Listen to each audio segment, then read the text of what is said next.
நம்முடைய கர்த்தராகிய இயேசு கிறிஸ்துவின் நாமத்தினால் உங்களுக்கு வாழ்த்துதலை தெரிவித்துக் கொள்கிறேன். பிதா, குமாரன், பரிசுத்த ஆவியானவர் என்ற தலைப்பின் மூலமாக மூன்றாவது பாகத்தின் மூலமாய் உங்களை சந்திக்கிறதுல அடியன் மிகுந்த மகிழ்ச்சி அடைகிறேன். கடந்த இரண்டாம் பாகத்தில் யாரிடத்துல செபிக்க வேண்டும், எப்படி செபிக்க வேண்டும், பிதா யார், குமாரன் யார், பரிசுத்த ஆவியானவர் யார் என்பதை பார்த்தோம். இதுல அந்த ஜெபம் பண்ணக்கூடிய அந்த காரியத்துல ஒரு காரியத்தை நாம் மீண்டும் பார்க்கலாம். மத்திய சுவிசேஷம் 26ஆம் அதிகாரத்தை நாம் திருப்பிக் கொள்ளலாம். 26ஆம் அதிகாரம் 39வது வசனத்தை நீங்கள் கவனியுங்கள். சற்று அப்புறம் போய் முகம் குப்புற விழுந்து, என் பிதாவே, இந்த பாத்திரம் என்னை விட்டு நீங்க கூடுமானால் நீங்கும்படி செய்யும், ஆகிலும் என் சித்தத்தின்படி அல்ல, உம்முடைய சித்தத்தின்படியே ஆக கடவுது என்று ஜெபம் பண்ணினார். இயேசு கிறிஸ்து ஜெபம் பண்ணினார். கெத்செமனே என்று சொல்லக்கூடிய அந்த தோட்டத்துக்குள்ளாக சென்று தேவனிடத்தில் இயேசு கிறிஸ்து ஜெபம் பண்ணினார். அததான் இங்க சொல்லுகிறார், பிதாவே, பிதாவினிடத்தில் ஜெபிக்கிறார். ஆகவேதான் போன்ற அந்த பாகத்துல சொல்லியிருந்தா, நீங்கள் பிதாவினிடத்தில் வேண்டுதல் செய்யுங்கள், இயேசு கிறிஸ்துவின் மூலமாக நீங்கள் வேண்டுதல் செய்யுங்கள் என்று சொல்லி. ஆக இப்படி முரண்பாடான அந்த கருத்துக்களை விட்டு நீங்கள் வேதத்தின்படி வாழ வேண்டும். அது உங்களுக்கு மிகப்பெரிய நித்திய ஜீவனை தரும் என்று அடியேன் விசுவாசிக்கிறேன். இன்னொரு காரியம், யோவான் எழுதின சுவிசேஷம் எடுத்துக்கொள்ளலாம். யோவான் எழுதின சுவிசேஷம் 1வது அதிகாரம் வசனம் 14 நாம் கவனிப்போம். அந்த வார்த்தை மாம்சமாகி கிருபையினாலும் சத்தியத்தினாலும் நிறைந்தவராய் நமக்குள்ளே வாசம் பண்ணினார். அவருடைய மகிமையை கண்டோம். அது பிதாவுக்கு ஒரே பேரானவருடைய மகிமைக்கு ஏற்ற மகிமையாகவே இருந்தது. இயேசு கிறிஸ்து மாம்சத்தில் உருவெடுத்து வந்த பிறகு அவருடைய மகிமை குறைபட்டு போகவில்லை, குறைவுபடவில்லை. அது தேவனுடைய பிதாவுக்கு நிகரான மகிமை, வல்லமை அவரிடத்தில் இருந்தது.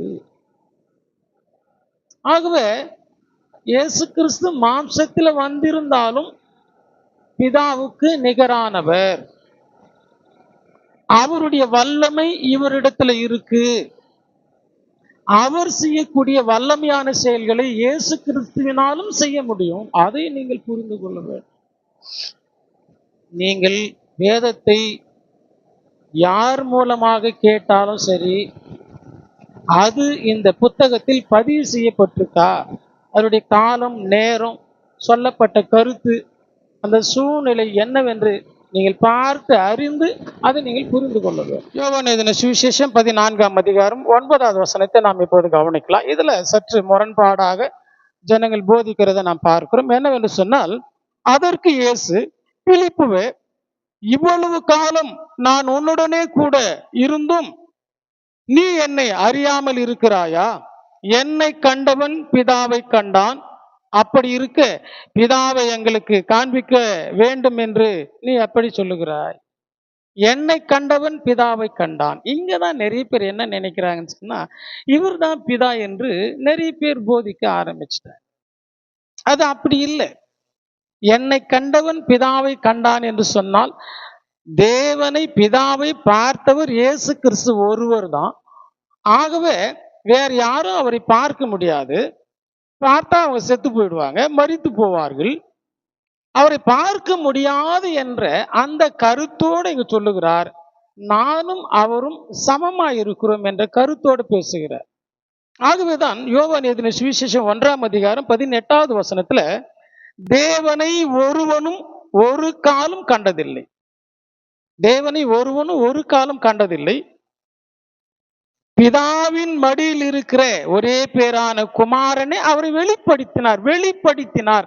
அவரை இவர் காண்பித்தார், இவரை கொண்டு காண்பித்தார். தேவனை ஒருவனும் ஒருபோதும் கண்டதில்லை, பார்க்கவும் முடியாது.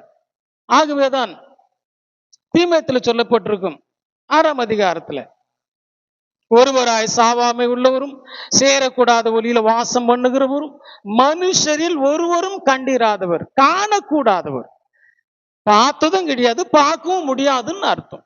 என்னை பார்த்தா என்னை போல அவர் இருக்கிறார் என்ற அந்த மைய கருத்தை வைத்து ஆண்டவர் பேசுகிறதை எனக்கு நிறைய பேர் சொல்லிட்டாங்க.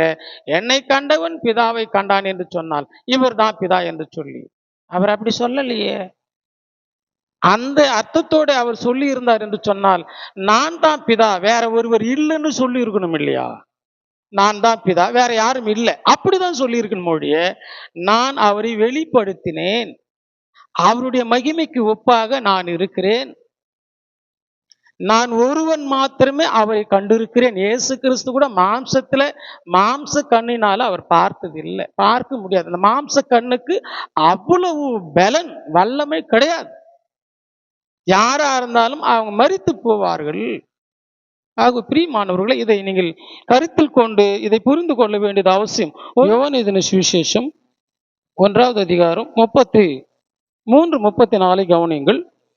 நானும் இவரை அறியாதிருந்தேன், ஆனாலும் ஜலத்தினால் ஞானசானம் கொடுக்கும்படி என்னை அனுப்பினவர் ஆவியானவர் இறங்கி யார் மேல் தங்குவதை நீ காண்கிறாயோ அவரே பரிசுத்த ஆவியினால் ஞானசானம் கொடுக்கிறவர் என்று எனக்கு சொல்லி இருந்தார். அந்தபடி நான் கண்டு இவரே தேவனுடைய குமாரன் என்று சாட்சி கொடுக்கிறேன். யோவான் ஸ்நானகன் மனம் திரும்புதலுக்கு ஏற்ற ஞானஸ்தானத்தை கொடுக்கும் பொழுது அப்ப பிதாவாய தேவன் யோவான் ஸ்நானகத்தில் சொல்லப்பட்ட ஒரு வார்த்தை, நான் யாரை இயேசு கிறிஸ்து என்று அறிந்து கொள்ளுவது என்ற கேள்வியோடு இருந்த சமயத்தில் தேவன் சொன்ன வார்த்தை, ஞானஸ்தானம் பெறும்போது பரிசுத்த ஆவியானவர் யார் மீது வந்து அமருகிறாரோ அவர்தான் என்னுடைய குமாரன் என்று யோவான் ஸ்நானகனுக்கு ஒரு அடையாளத்தை சொல்லி இருந்தார். அப்பொழுது யோவான் ஸ்நானகன் இடத்துல இயேசு கிறிஸ்து ஞானஸ்தானம் பெறும்போது பரிசுத்த ஆவியானவர் புறாவை போல அவர் மீது வந்து இறங்கினது உங்களுக்கு தெரியும், ஏற்கனவே நாம பார்த்திருக்கிறோம். யார் மீது வந்து அமருகிறாரோ அவர்தான் தேவனுடைய குமாரன் என்பதை நீ அறிந்து கொள்ள வேண்டும் என்று சொன்னதுனால இங்க யோவான் ஸ்நானகன் சொல்லுகிறார் இயேசு கிறிஸ்து தேவனுடைய குமாரன் என்று சொன்னார். எவ்வளவு தெளிவான வார்த்தைகள்! இதுல என்ன புரியாம இருக்கு? நமக்கு புரியாதபடிக்கு வெவ்வேறு கருத்துக்களை சொல்லுவதற்கு இதுல என்ன இடம் இருக்கு? இதற்கு காரணம் வேதத்தை சரியாக முறையாக படிக்காததுதான் காரணம். வேதத்தை புரிந்து கொண்டு படிக்க வேண்டும். இங்க 1 யோவான் 1ஆம் அதிகாரம்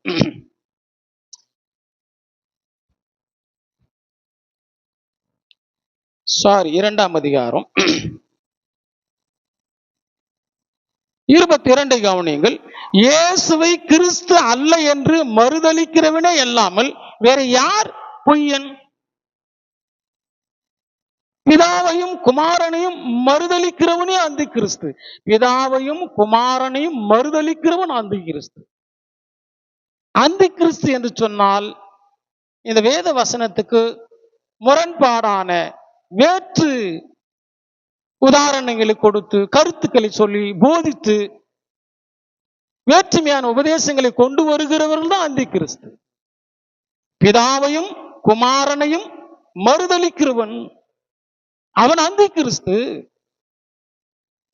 இயேசு கிறிஸ்து இயேசுவை கிறிஸ்து அல்ல என்று சொல்லுகிறவன் அந்தி கிறிஸ்து.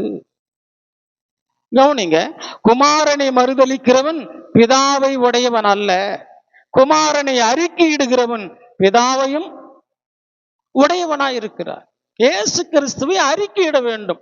இயேசு கிறிஸ்து தேவனுடைய குமாரன் என்று அறிக்கையிட வேண்டும். அவர்கள் தான் பிதாவையும் குமாரனையும் உடையவர்களா இருக்க முடியும். அதுக்கு பிரியமானவர்கள், அன்பு தேவனுடைய சொன்னமே, இந்த அற்புதமான வேலையில் முழு வேதாகமும் நமக்கு என்ன சொல்லுகிறது என்று சொன்னால், இயேசு கிறிஸ்து தேவனுடைய குமாரன், அவர் வல்லமை பொரிந்தவர், அவர் நம்முடைய ராஜா, தேவனால் அபிஷேகம் பண்ணப்பட்டிருக்கிறார், தேவன் அவரை எழுப்பினார். இன்று நம்மோடு கூட சபைகளில் அவர் ஆளுகை செய்து கொண்டிருக்கிறார். இவர் நமக்கு ராஜா. நாம் தேவனை தொழுது கொள்ள வேண்டும் என்று சொல்றார். தேவனிடத்தில் வேண்டுதல் செய்ய வேண்டும் என்று சொல்றார். அப்படி போகவே கடைசியாக 1 யோவான் 4ஆம் அதிகாரம் 3வது வசனத்தை கவனியுங்கள். மாம்சத்தில் வந்த இயேசு கிறிஸ்து இயேசு கிறிஸ்துவை அறிக்கை பண்ணாத எந்த ஆவியும் தேவனால் உண்டானதல்ல. வரும் என்று நீங்கள் கேள்விப்பட்ட அந்த கிறிஸ்தனுடைய ஆவி அதுவே. அது இப்பொழுது உலகத்தில் இருக்கிறது. மாம்சத்தில் வந்த இயேசு கிறிஸ்துவை தேவனுடைய குமாரன் என்று அறிக்கை பண்ணாத எந்த ஆவியும் தேவனால் உண்டானதல்ல. ஆகவே எல்லா ஆவிகளையும் நீங்கள் சோதித்து அறியுங்கள். எல்லா பிரசங்கியார்களையும் நீங்கள் சோதித்து பாருங்கள். எல்லாம் தேவனால் அருளப்பட்டு பேசுகிறார்களா, தேவ வசனத்தை கொண்டு பேசுகிறார்களா, வேதத்தில் இருக்கிறவைகளை போதிக்கிறார்களா என்பதை நீங்கள் ஆழ்ந்த கருத்தோடு பார்த்து நீங்கள் அதை புரிந்து கொள்ள வேண்டும். ஆக இந்த அற்புதமான வேளையில ரொம்ப சிறப்பான காரியங்களை நாம் பார்த்திருக்கிறோம். பிதா, குமாரன், பரிசுத்த ஆவியானவர் யார் என்பது இன்னும் அநேக காரியங்கள் சொல்லலாம். ஆகவே பேசின அந்த 3 பாகங்களையும் நீங்கள் ஒன்றாக நீங்கள் கேட்டு அதை குறித்து வைத்துக்கொண்டு தேவனுக்கு பிரியமாய் வாழுங்கள். தேவன் தாமே உங்களை ஆசீர்வதிப்பாராக. ஆமென்.